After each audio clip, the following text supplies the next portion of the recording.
Olá, bom dia. Esperar só um pouquinho aqui pro pessoal entrar. Vocês estão me ouvindo bem? Por favor.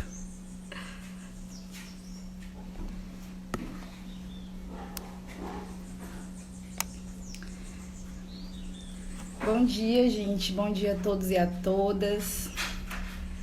Vocês acham que eu preciso colocar o fone? Me digam aí como é que tá o som, tá bom? Meu vizinho resolveu fazer uma obra hoje, então espero que não atrapalhe. Então, sejam muito bem-vindos. Bom dia a todos e a todas. A essa que é a terceira live dessa sequência de lives patrimoniais, que é uma iniciativa do PPGAP, da UFRB, junto com o PPGAP, um projeto de extensão, de combate e enfrentamento ao Covid-19, que conta com a participação de discentes, docentes e convidados. Para quem não me conhece, eu sou Ana Rosa, sou aluna do PPGAP e hoje eu vou mediar essa live que tem como tema a arqueologia da escravidão, a cerâmica neobrasileira, cerâmica afro-brasileira, cerâmica afro-indígena, cerâmica quilombola e essas tantas variações. Teremos também a participação do Robson Caires, meu colega, também aluno do PPGAP, e do nosso convidado, Arkley Bandeira, arqueólogo, professor de arqueologia da Universidade Federal do Maranhão. Sou suspeita para falar, mas eu acho esse tema super relevante, né? Gosto muito de uma colocação da Lilia Schwartz, onde ela diz que falar sobre a escravidão nem sempre é falar sobre o passado, é urgente, é necessário, e que foi sim uma das grandes atrocidades aí contra a humanidade, mas que isso não deve ser o motivo para que a gente não discuta sobre ela. Tá? Então, como tem muita gente aí entrando agora, eu vou repetir de que essa é uma terceira live da nossa sequência de lives patrimoniais, tá? Uma iniciativa da UFRB, junto com o PPGAP, de combate e enfrentamento ao Covid-19. E para quem não me conhece, eu sou Ana Rosa, sou aluna do PPGAP e hoje vou mediar essa live que tem como tema a arqueologia da escravidão, a cerâmica neobrasileira, a cerâmica afro-brasileira, cerâmica quilombola, enfim. Teremos a participação do Robson Caires, que é meu colega, também aluno do PPGAP, e do nosso convidado, Arkley Bandeira, arqueólogo, professor de arqueologia da Universidade Federal do Maranhão. Vou aproveitar para fazer uma colocação de que hoje aqui a gente vai falar sobre um sistema, né? E a arqueologia da escravidão, ela tem sim tentado trazer à tona um certo protagonismo para esses povos escravizados, mas que isso não perpassa nem perto de uma romantização da escravidão. Estou falando isso porque tenho acompanhado algumas discussões e acho importante pontuar, tá bom? Gente, eu vou fazer o possível aqui para que seja muito dinâmico, o máximo que eu conseguir. Então, podem mandar questões, sugestões, perguntas, que eu vou tentar anotar tudo para os nossos participantes, tá certo? Sobre o tema, é um tema relativamente novo, surgiu sistematizadamente, né, na década de 70, com as escavações em plantation nos Estados Unidos, mas tem crescido muito nas 2 últimas décadas no quesito publicação.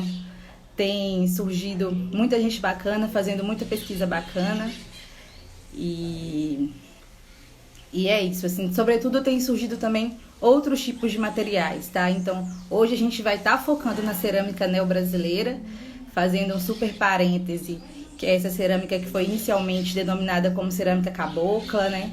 Uma cerâmica híbrida que traz com ela contextos diferentes, populações diferentes, tempo e espaços diferentes, bem diferente daquela cerâmica pré-colonial e bem diferente também da louça fina europeia.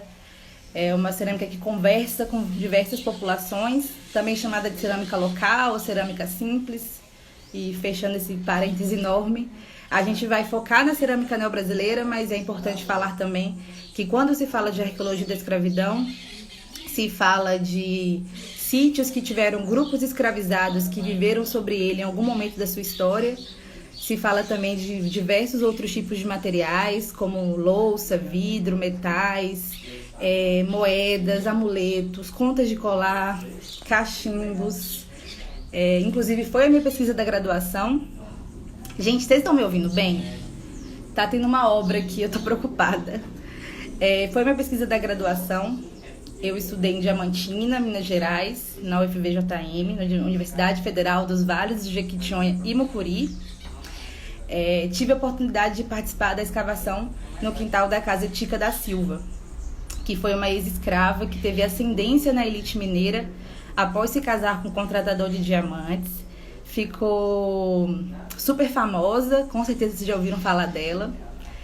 E aí nessa escavação, que foi uma parceria do IFAM com o LAEP, o IFAM de Minas Gerais com o LAEP, o Laboratório de Arqueologia e Estudo da Paisagem, coordenado pelo professor Marcelo Fagundes.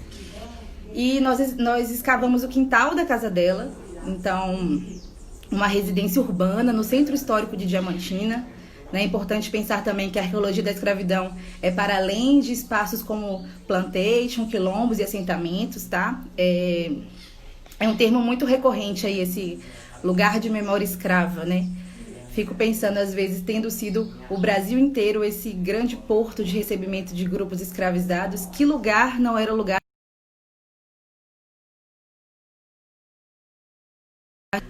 Nós... Pausou? Ah, gente, sério? Voltou? Me avisem quando voltar. Voltou? Então, e aí nessa escavação... Gente, me avisem, por favor, quando parar, pra eu saber se... da onde eu volto. Tá travando? Deixa eu tentar aqui uma... E aí? Voltou? Então tá. E aí, nessa escavação, nesse quintal, né, da casa Tica da Silva, 108 fragmentos de cachimbo. E é um número bastante significativo. Torna Diamantina uma referência nacional. Em poucos sítios brasileiros, os cachimbos aparecem em tamanha proporção.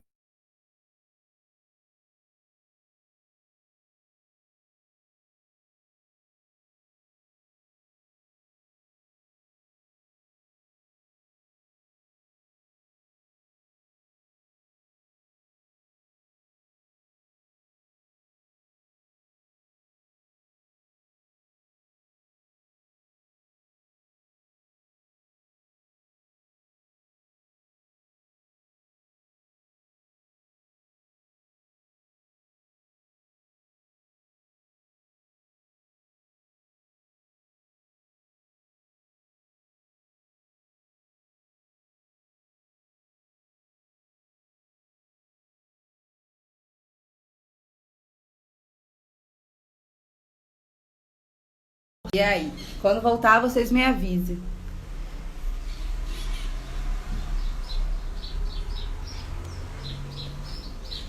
Voltou? É tudo muito novo, né? Essa questão de live pra gente. Então,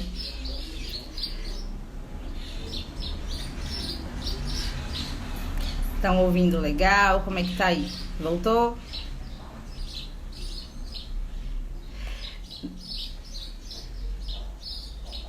Pausado? Que isso?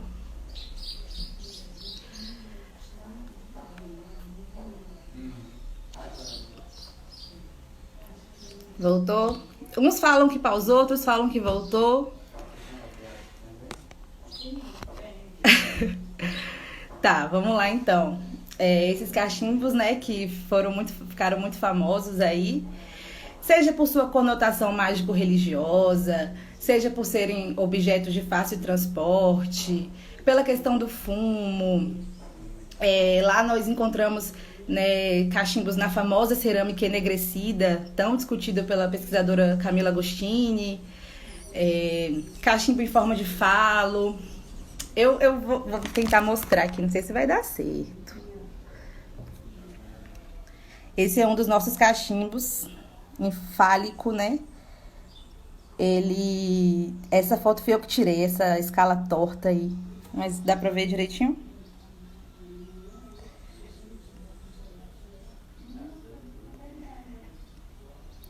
Bom, se der tempo, mais pra frente, eu mostro aí mais algumas dessas fotos que são super legais sobre esses cachimbos.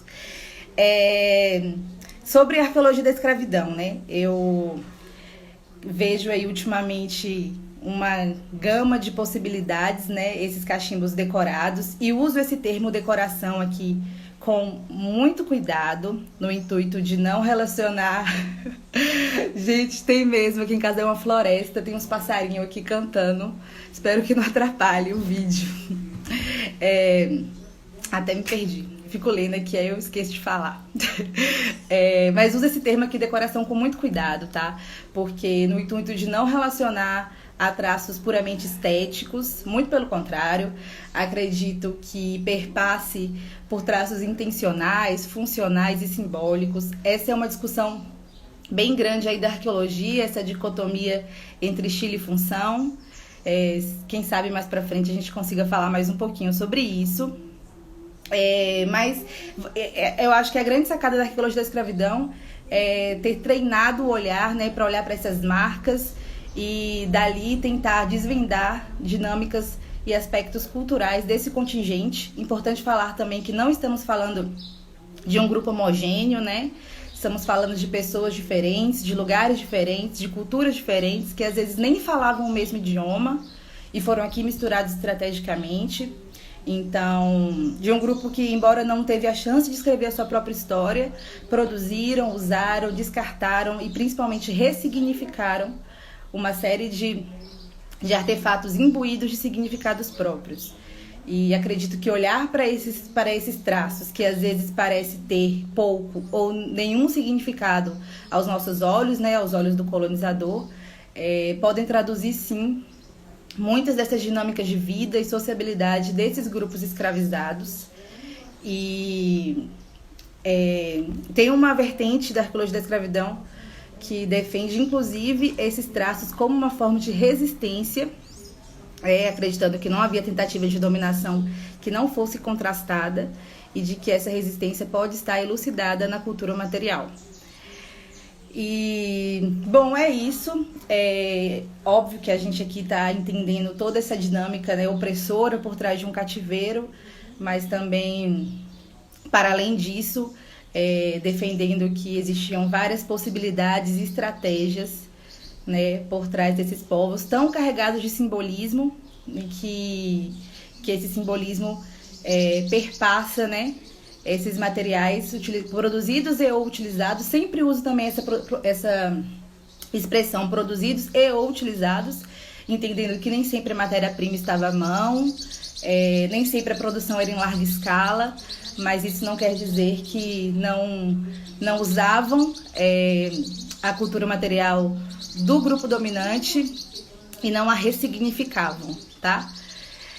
O próximo passo dessa pesquisa do quintal da Casa Tica da Silva é justamente a cerâmica neo-brasileira. Então essa live tem aí um quê de muito aprendizado, sobretudo para mim, tá bom? E é isso, eu vou aproveitar e vou convidar aqui o nosso colega Robson Caires para falar mais um pouquinho sobre esse assunto, sobretudo sobre a arqueologia da escravidão e essa resistência na Bahia, no estado da Bahia. Então, será que ele já está por aí? Robson.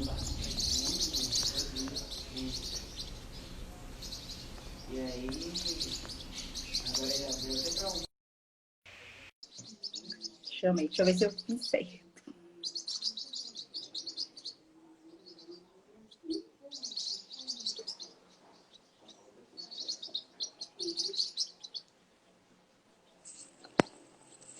Oi, Robson.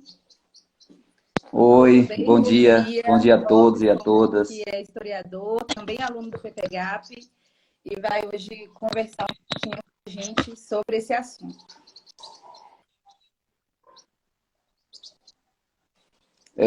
Repete, por favor, porque deu uma travada.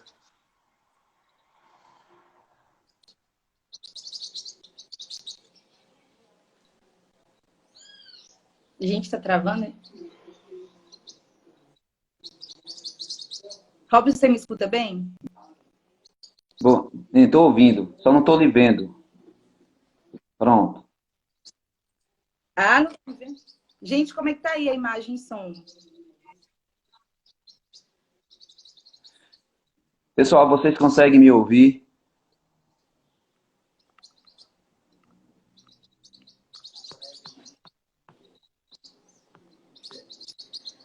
Sim, falaram que sim. Bem, então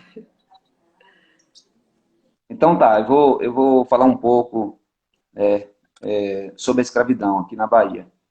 Bem, a Bahia tem avançado nas pesquisas sobre arqueologia, sobretudo do ponto de vista na área de história, né, e essas pesquisas elas estão voltadas para o sertão, né? Boa parte delas, saindo um pouco do eixo Salvador-Recôncavo, que tradicionalmente falando foram as áreas historicamente analisadas, né, do ponto de vista histórico sobre a escravidão. E os sertões estão sendo alvos de novas pesquisas, e isso tem demonstrado realidades diferentes, realidades, né, da escravidão em ambientes diferentes, com características próprias, com muito significado. E o interessante é que algumas instituições de ensino, como a UNEB, como a própria UFBA, estão trabalhando com essa questão, sobretudo do ponto de vista de olhar para o sertão. E quando a gente fala do sertão, tem alguns pesquisadores que estão se destacando aqui no estudo como a Maria de Fátima e da UFBA, a Cátia Lorena da UNEB, o Erivaldo Fagundes da Universidade Estadual de Feira. Então, esses pesquisadores, esses professores, eles debruçaram a estudar a escravidão aqui no Alto Sertão da Bahia, né, a região mais ao centro, Chapada Diamantina, Serra Geral. E aqui eles perceberam, né, uma escravidão bem diferenciada daí do litoral. Uma escravidão voltada para a mineração, voltada para a pecuária e para atividade de subsistência. E isso acabou refletindo, né, na cultura material desses povos que viveram aqui na condição de escravos. Pensar que essas pesquisas elas foram feitas no campo da história, né, na análise documental, e a arqueologia, acredito que tem muito para contribuir com essas pesquisas. A região é uma região com um grande potencial de pesquisa, com muitos sítios arqueológicos que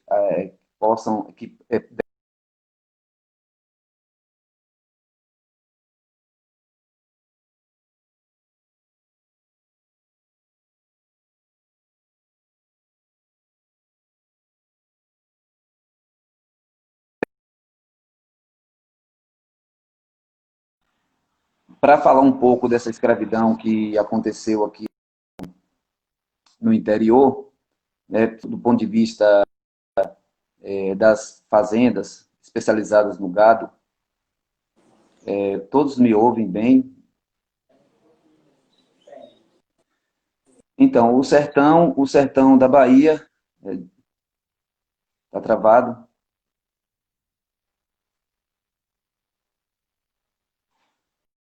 Aqui. Bem, o sertão da Bahia está travado. O que vamos fazer?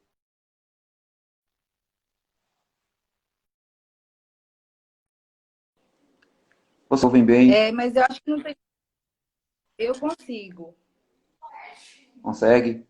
Ah, tá, então tá. No interior da Bahia, sobretudo no Alto Sertão, né, que é essa área da Chapada Diamantina e Serra Geral, é uma área que teve a ocupação a partir do gado, né, da atividade da pecuária e da agricultura de subsistência.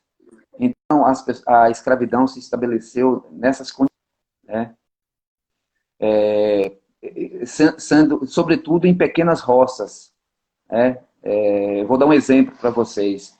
A cidade de Dom Basílio, que é a cidade onde eu moro, fica próxima a Rio de Contas, próxima a Brumado.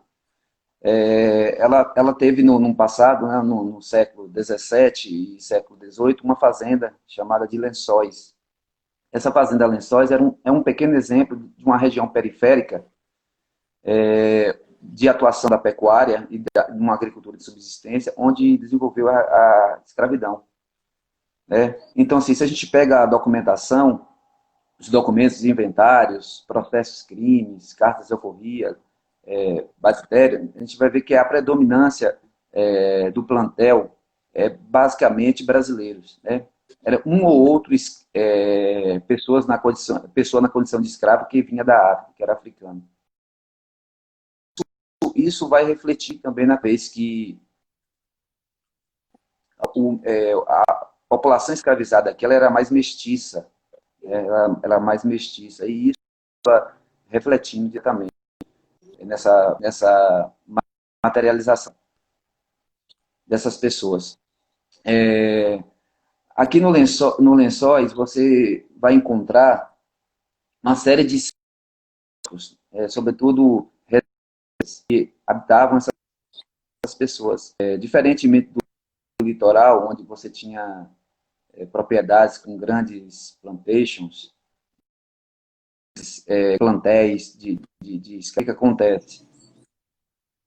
Aqui na nossa região, estudos já feitos por esses pesquisadores, né, esses professores que debruçaram a estudar sobre a escravidão, eles perceberam que aqui os plantéis, eles giram em torno de pequeno, entre 2 e 3 indivíduos, médio, entre 6 e 10 indivíduos, e grande, acima de 10 indivíduos, uma realidade muito diferente do litoral. O Lençóis, por exemplo, o domínio é de pequenos plantéis, entre 1 e 3 indivíduos por proprietário. E isso nos traz uma realidade diferente, uma realidade onde o escravo, por exemplo, aqui não se tinha senzalas, né? Possivelmente as pessoas na condição de escravizados, eles viviam ou em casas anexas, ou em cômodo, na própria casa. Ao analisar alguns documentos, alguns inventários, por exemplo, a gente percebe o valor, né, o preço de comércio, de mercado de alguns escravos, que era muito maior do que a própria residência do senhor. Né? Então, assim, isso tudo mostra uma realidade de escravidão bem distinta, bem diferente dessa que se preveniu aí na parte do litoral. Então, isso gera aí uma série de possibilidades de estudos, né? Por exemplo, aqui no Lençóis, nós temos o local onde foi constituída a Casa Grande, e ao lado do sítio, na verdade, no próprio sítio, você encontra um local que as pessoas guardam na memória que eram a casa dos escravos. Então, assim, é muito comum isso. Nós temos também na cidade uma série de comunidades negras. Essas comunidades negras, elas têm a sua cultura material. Como você pesquisa cachimbos cerâmicos, aqui também nós encontramos cachimbos cerâmicos, nós encontramos potes, panelas, fragmentos. Temos ainda algumas senhoras, algumas mulheres que trabalham com a cerâmica. Muitas delas já abandonaram o ofício, mas algumas ainda praticam. Então, é isso. Então, perceber a realidade da escravidão na Bahia, ela é muito complexa, né? Não dá para a gente pensar num modelo único. O litoral trabalha com uma perspectiva. Aqui no sertão, quando a gente volta a olhar para a mineração, é um olhar bem diferente para quando a gente volta a olhar para as áreas da pecuária, para as áreas da subsistência. Uma coisa curiosa é que, por exemplo, um dos vultos, né? Um dos personagens, dos proprietários dos lençóis, que é o exemplo aqui de Dom Basílio, ele deu a liberdade, na verdade, sim, ele concedeu a liberdade a alguns escravos, né? Algumas pessoas escravizadas dele. E o curioso é que algumas dessas pessoas, elas compraram a liberdade. Teve uma mulher que ela pagou a liberdade e ainda o seu senhor, né, o senhor, vamos dizer assim, o proprietário, ainda ficou devendo para ela.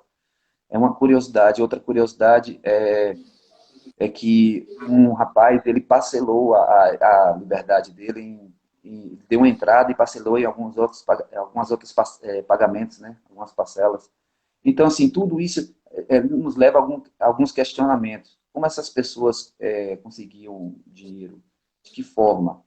Então, como é que é essa relação? E isso, esse acesso ao dinheiro, por exemplo, se refletia na cultura material, na sua residência, no jeito de vestir. Então, assim, outra ideia é as famílias, sobre famílias escravas aqui.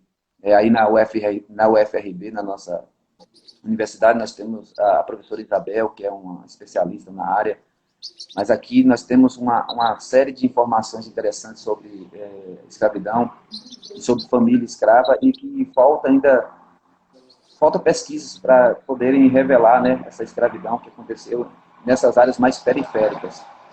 Então é isso, era isso que eu gostaria de falar, de mostrar que a Bahia ela tem realidades diferentes e Lençóis é uma realidade dessa, é uma pequena propriedade periférica, onde a escravidão se assentou, com contornos próprios e que tem uma possibilidade muito grande de pesquisa. É isso. Robson, muito obrigada.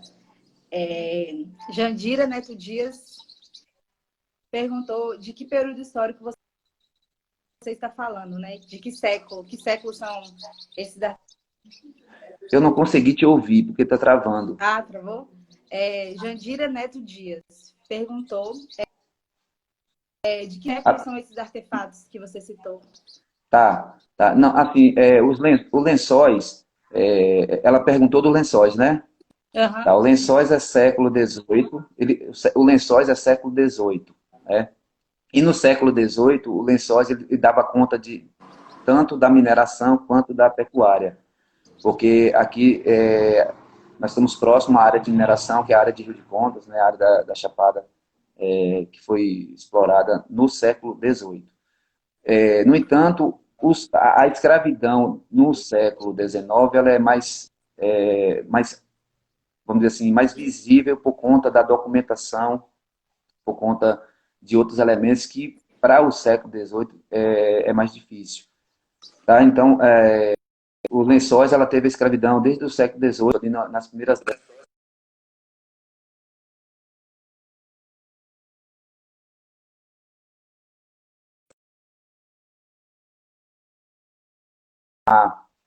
Talvez, não sei, a pouca quantidade de escravos por proprietário é a questão do fim do tráfico, né, que não deixava o comércio chegar até aqui. O comércio aí da Universidade Estadual de Feira de Santana tem um trabalho sobre isso, de mostrar como se deu o tráfico interprovincial, o comércio Sim. de escravos aqui da nossa região, para a região do café, para São Paulo, então, na escravidão.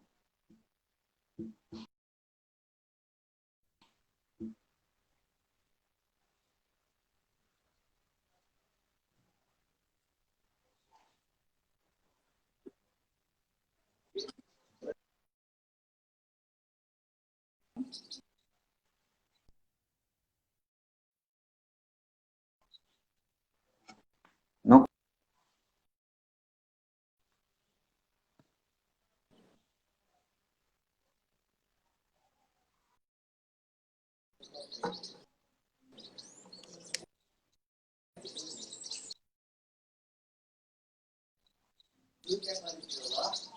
Travou, gente? Não consigo te ouvir. Pronto, fale agora. Dá para Por ouvir favor. agora? Tá travando, né? Isso, fale. Agora sim, diga. Gente, vocês estão me ouvindo? Agora sumiu tudo aqui pra mim.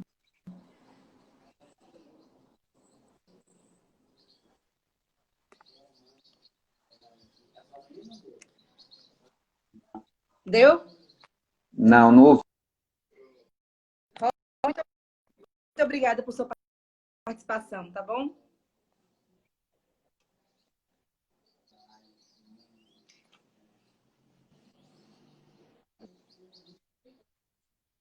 Gente, tá travando tudo aqui. Voltou. Então, ficamos muito felizes em te ouvir. Só que agora, para mim, que travou, não consigo nem remover e nem ter a tela de novo aqui. Vou tentar.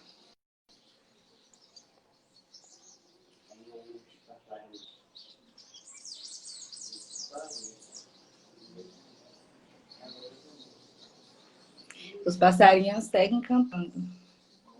E agora, vocês estão me ouvindo bem? Como é que tá? Para mim tá tudo travado. Eu acho que eu vou ter que encerrar essa live e começar outra, porque travou real.